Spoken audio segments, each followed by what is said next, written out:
지금부터 아팅쌤의 썰렁한 교리를 시작하도록 하겠습니다. 모세와 파라오의 만남에 대해서 살펴보도록 하겠습니다. 시나이산에서 하느님을 만나서 이집트에서 이스라엘 백성을 이끌어내라는 명령을 받은 모세는 하느님의 명령에 따라 미디안을 떠나 이집트로 떠나게 됩니다. 모세는 친형인 아론을 시나이산에서 만나서 하느님께서 자신에게 해주셨던 말씀과 표징을 알려주었습니다. 그리고 이집트로 간 모세는 먼저 이스라엘의 원로들을 불러 모아서 하느님의 말씀을 전하고 하느님의 표징을 보여줍니다. 그 들은 이야기와 모세가 보여주는 표징을 보고 이스라엘 백성들이 모세의 말을 믿게 됩니다. 모세와 아론은 이스라엘의 원로들을 먼저 만난 다음에 그 다음에 이집트 파라오에게 가서 하느님의 말씀을 전하죠. 하느님께서 이스라엘 백성을 이집트에서 내보내라고 하셨는데요. 당연히 파라오는 그 말을 듣지 않죠. 그래서 파라오는 하느님의 말씀을 듣기는커녕 이스라엘 백성이 아주 그냥 게을러져서 배가 불러갖고 지금 헛소리한다고 판단해서 이스라엘 백성을 더욱 탄압하게 됩니다. 그래서 파라오는 이스라엘을 감독하는 감독관에게 명을 내려서 벽돌을 만들 때 짚을 사용하는데 그 짚을 주지 말고 이스라엘 백성들이 짚을 직접 구해서 벽돌을 만들라고. 근데 하루에 만들어내야 되는 수량을 그대로 두었어요. 그러니까 그 전에는 만들 짚을 준 다음에 몇 개 만들어라 했는데 이제 짚도 주지 않고 그냥 니네가 집 구해서 벽돌을 만들어라고 했어요. 그러니까 이스라엘 백성은 그만큼 힘들어지게 된 거죠. 아무리 이스라엘 백성들이 이집트에서 노예 생활을 하고 있다고는 하지만 이거 너무 말도 안 되는, 흔히 말하는 요즘 갑질이라고 그러죠. 말도 안 되는 부당한 대우를 하니까 이스라엘의 조장들이 이집트 파라오를 만나서 파라오의 불합리한 행동에 항의를 했어요. 이게 말이 되느냐.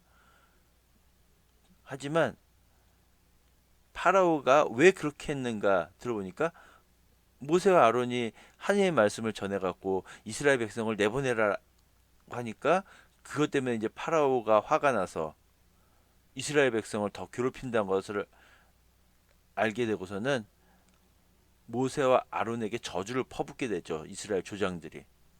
그런데 앞서서 모세와 아론이 파라오를 만나러 가기 전에 먼저 이스라엘 원로들과 백성들에게 하느님의 말씀을 전하고 그리고 하느님께서 모세에게 보여주신 그 기적들, 표징들을 보여주었어요. 그래서 믿었는데 자기네들이 어려움에 처하고 그러니까 모세와 아론을 저주하게 되는 거죠. 이스라엘 백성들이. 모세와 아론은 이집트 파라오가 뭐 화를 내거나 무시하거나 뭐 그런 거는 이해할 수 있었는데 자기 동족인 이스라엘 사람들마저 자기를 저주하고 원망하고 그런 소리를 듣고서는 모세는 하나님께서, 하느님, 당신이 이스라엘 백성을 내보내시겠다고 하셨는데 왜 이스라엘 백성을 괴롭히십니까? 아니, 저는 분명히 싫다고 그랬는데 왜 저를 보내셨습니까? 지금 이스라엘 백성들이 괴로워서 고통스러워하고 있는데 왜 이스라엘 백성들이 괴로워서 울부짖는데도 도와주지 않으십니까? 라고 하느님께 탄원하게 되죠. 하느님께서는 모세에게 이집트 파라오가 결국에는 하느님의 크신 힘에 떠밀려서 결국 이스라엘 백성들을 내보내게 될 것이라고 말씀하십니다. 그리고 하느님께서는 모세에게 내가 아브라함과 이삭과 야곱에게는 전능하신 하느님으로 나타나신 적은 있었지만 당신의 이름이 야훼라는 이름은 알려주지 않았다. 즉 하느님께서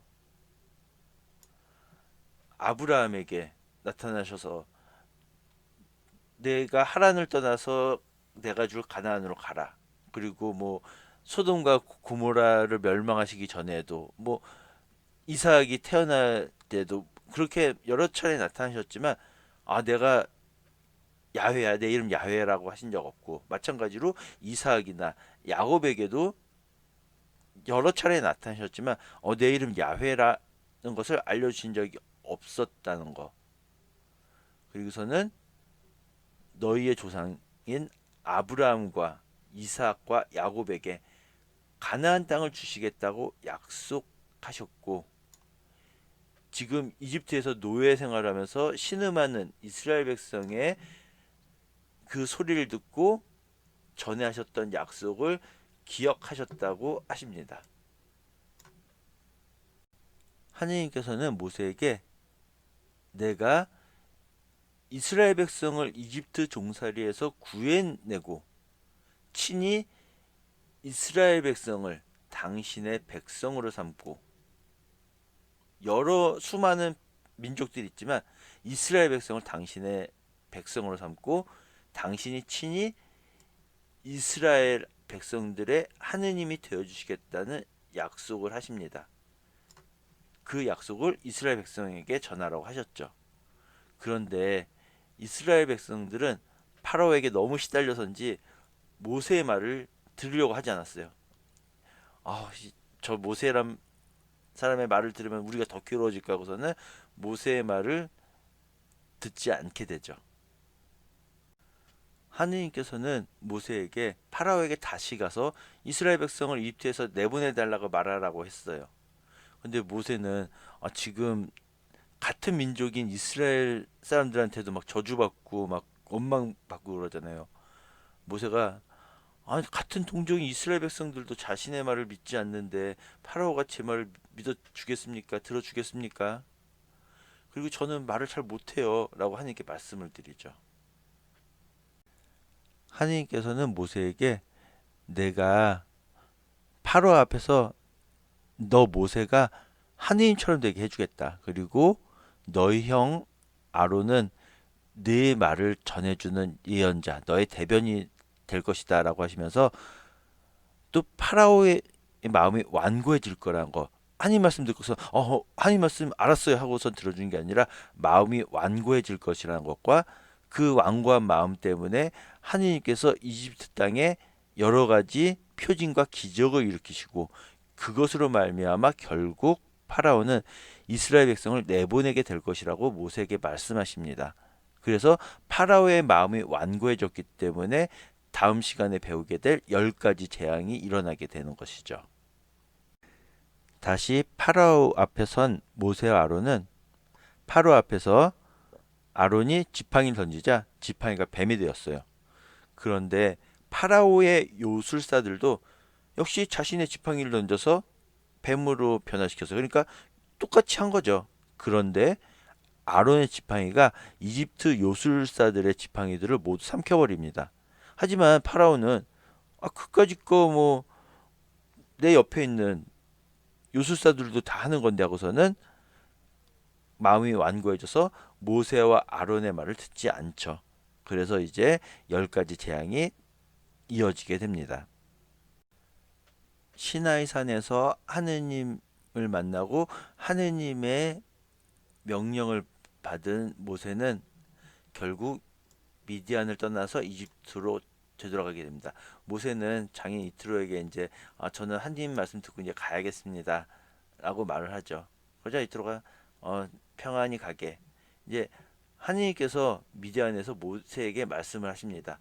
이집트로 돌아가거라. 내 목숨을 노리던 사람들이 모두 죽었다. 즉 모세가 이집트 사람을 죽인 것이 탈로 나서 도망친 거잖아요. 그 파라오가 죽었다는 거죠. 하지만 뭐 새로 된 파라오 역시 모세를 좋아하지는 않았겠죠. 아무튼 그 파라오가 죽었으니까 안심하고 가라. 그렇게 말씀하셨고 하느님께서는 모세에게 자 파라오 앞에서 기적을 내가 보여준 기적을 파라오 앞에서 일으켜라. 그런데 파라오는 마음이 완고해져서 이집트에서 이스라엘 백성을 내보내지 않을 것이다 라고 하나님께서 말씀을 하시죠. 그리고서 이제 나중에 10번째 재앙인 맛배 죽음을 예고하십니다. 이제 하나님께서 아론에게 말씀하십니다. 모세를 만나러 광야로 가거라. 그래서 아론은 하느님의 산, 시나이 산 또는 호렙산이라 불리는 곳에서 모세를 만나게 됩니다. 그리고서는 모세는 형을 만나서 하느님께서 자기를 보내면서 하신 말씀과 자기에게 일으키려고 하신 모든 표징을 아론에게 알려줍니다. 그리고 모세와 아론은 이스라엘 자손들의 원로를 모아서 하느님께서 하신 말씀 그리고 표징들을 보여주었습니다. 그러자 백성들이 그 말씀과 표징을 보고 믿게 되었죠. 이스라엘 원로들을 만난 모세와 아론은 이제 파라오한테 가서 이야기를 하죠. 하느님께서 말씀하셨습니다. 이스라엘 백성을 이제 이집트에서 내보내라고요. 모세와 아론이 이제 파라오한테 하느님께서 말씀하셨어요. 이스라엘 백성을 내보내래. 그러니까 파라오가 당연히 아니 도대체 하느님이 누구야? 난 그런 사람 들어본 적도 없어. 이스라엘 백성을 내보내라고? 난 절대 그렇게 못해 라고 이야기를 하죠. 그래서 모세 아론이 다시 파라오한테 이야기를 하죠. 하느님께 제사 지낼 수 있도록 허락해 주십시오. 즉 내보내십시오. 그렇지 않으면 그분께서 재앙을 내리실지도 모릅니다. 하지만 파라오는 콧방귀도 안 끼죠. 야, 너희들이 지금 왜 노예들인 이스라엘 백성들이 일을 하지 않도록 부추기느냐 라고 하면서 이제 이스라엘 백성들을 탄압하기 시작하죠. 모세와 아론의 이야기를 들은 파라오는 이스라엘 백성들을 부리는 감독들에게 명령합니다. 자, 이제 더 이상 벽돌 만드는 데 쓰이는 짚을 예전처럼 이스라엘 백성에게 주지 마라. 이스라엘 백성들이 그들이 직접 짚을 모아오게 하여라. 그리고 예전에 만들던 만큼 그대로 만들게 해라.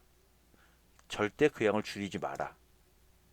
지금 그들이 게을러져 갖고 하느님께 제사 드리게 해주십시오라고 하는 거니까 바쁘고 힘들면 그런 소리 안 할 거다 라고 하면서 이스라엘 백성을 괴롭히기 시작하죠.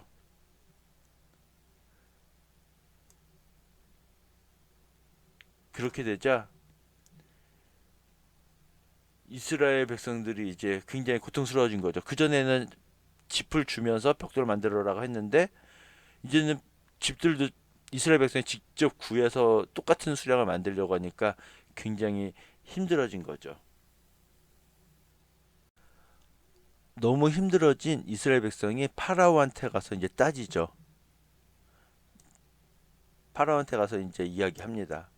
아니 집도 못 받는데 집도 받지 못하는데 벽돌을 만들려고만 합니다. 이건 말이 안 됩니다. 지금 당신께서는 파라오 당신께서는 지금 우리에게 잘못하고 계신 겁니다. 라고 이야기를 했습니다. 근데 파라오가 얘기하죠. 너희는 게을러서 그렇다. 그러니까 하느님께 제사 드릴 수 있도록 해주십시오라고 하는 거 아니냐 라고 이야기를 하죠. 그러니까 일이나 해라. 너희에게 짚을 대주지 않겠다. 그러나 벽돌은 그대로 만들어라 라고 하죠. 그제서야 이스라엘 백성들은 모세의 이야기를 듣고 파라오가 우리 이렇게 괴롭히는구나 하고 알게 되었죠. 그래서 파라오한테 항의하러 갔던 이스라엘 조장들은 모세와 아론을 만나자마자 모세와 아론에게 저주를 퍼붓습니다. 주님께서 당신들을 내려다보시고 심판해 주셨으면 좋겠소. 당신들은 파라오와 그 신하들이 우리를 역겨워하게 만들어 우리를 죽이도록 그들 손에 칼을 쥐어 주었소. 분명히 모세와 아론이 파라오를 만나기 전에 이스라엘 원로들을 만나서 이스라엘 백성들 앞에서 하느님의 말씀을 전하고 하느님께서 보여주신 표징을 보여줬을 때는 이스라엘 백성이 모두 믿고 무릎을 꿇어가면서 경배를 했는데 조금 힘들어지니까 그 말씀과 표징을 잊어버리고 하느님의 말씀을 전하려고 하는 모세와 아론에게 악담을 퍼붓는 거죠. 파라오가 그런 거는 이해할 수 있는데 같은 동족이었던 이스라엘 백성에게 그 얘기를 들으니까 모세가 굉장히 가슴이 아팠던 거죠. 모세가 주님께 돌아와서 주님, 어찌하여 이 백성을 괴롭히십니까? 어찌하여 저를 보내셨습니까? 하나님께서 모세를 보내려고 했을 때 모세가 저 말고 다른 사람 찾아보세요. 저는 말을 못해요. 막 그렇게 했는데 하나님께서 가라고 그래서 갔는데 동족에게까지 비난받고 저주받고 그러니까 모세가 마음이 아팠던 거죠. 분명히 당신께서 저를 보내지 않으셨습니까? 그리고 당신께서는 왜 당신 백성을 구해주지 않습니까? 라고 이야기를 하죠. 그러자 하느님께서 모세에게 말씀하십니다. 이제 너는 내가 파라오에게 어떻게 하는지 보게 될 것이다. 그는 정녕 강한 손에 떠밀려서 그들을 내보내게 될 것이다. 라고 하느님께서 모세에게 말씀하십니다. 하느님께서 다시 모세에게 말씀하시죠. 나는 야훼다. 하느님께서 다시 한번 당신의 이름을 말씀해 주십니다. 그러면서 나는 아브라함과 이삭과 야곱에게 전능하신 하느님으로 나타났으나 내 이름 야훼라는 내 이름으로 그들에게 알리지 않았다. 즉 모세에게만 당신의 이름을 알려주신 거죠. 그리고 아브라함과 이삭과 야곱에게 가나안 땅을 주기로 약속하셨다는 거죠. 근데 지금 현재 이집트에서 종살이하는 이스라엘 백성들의 신음소리를 듣고 하나님께서 하신 약속을 기억하셨다는 거죠. 그리고서는 자, 너는 이스라엘 백성들에게 말해라. 나는 주님이다. 나는 이집트의 강제 노동에서 너희를 해방시키고 그 종살이에서 너희를 구해주겠다. 팔을 뻗어 큰 심판을 내려서 너희를 구원하겠다. 그리고 나는 너희를 내 백성으로 삼고 너희 하느님이 되어 주겠다라고 말씀을 하셨죠. 이집트 땅에서 끌어내서 아브라함과 이삭과 야곱에게 주기로 한 약속의 땅 가나안으로 너희를 데리고 가겠다. 그리고 그 땅을 너희가 차지할 수 있도록 해 주겠다라고 하나님께서 전하라고 해서 모세가 이스라엘 백성에게 그대로 전했죠. 근데 이번에는 처음 만났을 때는 하나님 말씀 듣고 모세의 표징을 보고서는 믿었던 이스라엘 백성이 파라오한테 너무 시달리니까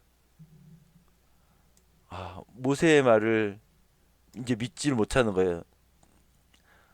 우리 모세의 말 들었다가는 더 힘들어지고 이제 진짜 죽을지도 몰라 하고서는 모세의 말을 듣지 않게 되는 거죠. 하나님께서 모세에게 다시 말씀하십니다. 너는 이집트 파라오에게 가서 이스라엘 자손들을 이집트에서 내보내라고 전하라고 했어요. 모세가 하나님께 말씀드리죠. 보십시오. 이스라엘 백성들도 제 말을 듣지 않는데 어찌 파라오가 제 말을 듣겠습니까? 제 동족인 이스라엘 백성들조차도 제 말을 듣지 않고 믿지 않는데 아니 파라오가 제 말을 듣겠습니까? 라고 말을 하는 거죠. 그리고 또 모세가 또 말을 하죠. 저는 말을 잘 못해요.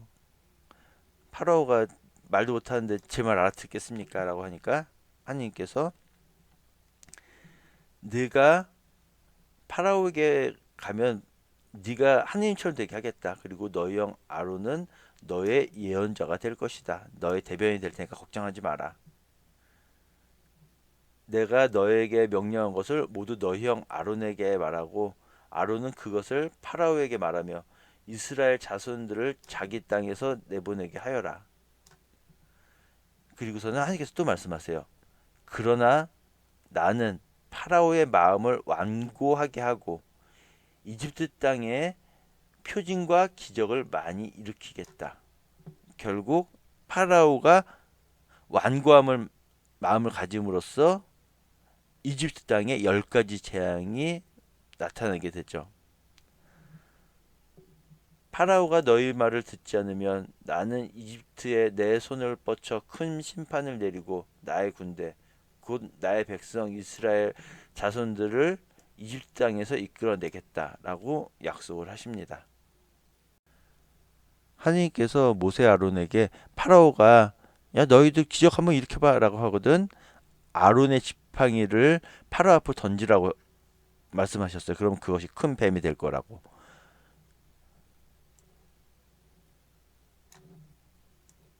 그때 파라오가 그렇게 얘기하니까 아론이 자기 지팡이를 던져서 큰 뱀이 되게 하죠. 그런데 이집트의 요술사들도 자기네 요술로 아론이 한 것처럼 뱀을 만든 거예요. 그래서 이집트의 요술사들이 저마다 자기 지팡이를 던지자 그들도 큰 뱀이 된 거죠. 그런데 아론의 지팡이가 그들의 지팡이를 모두 삼켜버린 거죠. 그런데도 파라오는 마음이 완고해져서 그들의 말을 듣지 않았죠. 즉 하나님께서 말씀하신 그대로였어요. 이렇게 파라오가 완고한 마음을 가지게 됨으로 해서 다음 시간에 배울 10가지 재앙이 이제 일어나게 되는 것입니다. 지금까지 들어주셔서 대단히 감사합니다.